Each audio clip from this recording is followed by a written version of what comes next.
pa namin na magtambay muna sa Haro Plaza.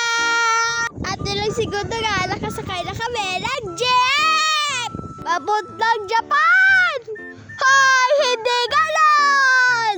At makalipas nga ng ilang oras, nandito na nga kami! Tumawid na nga kami! Alangan lumipad!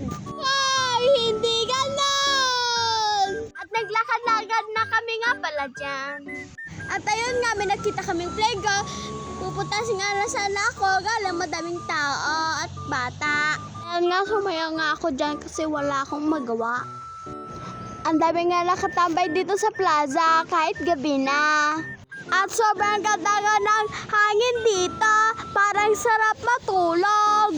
Samahan mo pa yung kanilang music na taga-part mayroong speaker. At meron din mga street food sa gilid-gilid kung gusto nyo rin kumain. Ito nga pala yung playground, sobrang daming bata na naglalaro.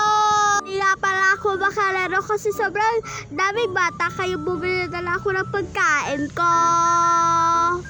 At kung makikita nyo nga, sobrang linis ng Haro Plaza. At dami nga nagja-jogging dito.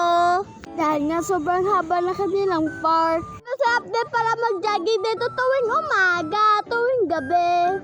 At meron nga pala sila dito mga upuan na pwede nyong tambayan. Yan pala yung Haro Church.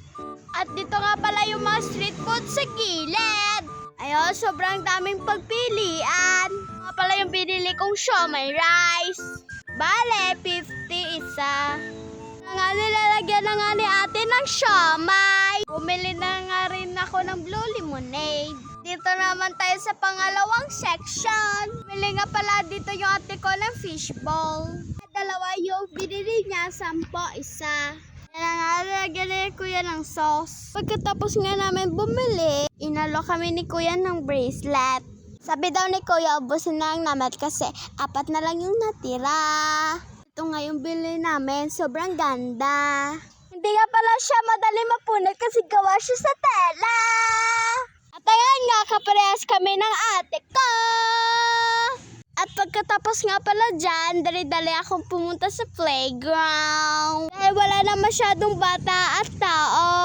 Ayan na ako, nag-slide-slide na dyan. Ini-enjoy ko yung time ko. Mga 11 ng gabi, umuwi na kami. At dyan lang sa Bulig.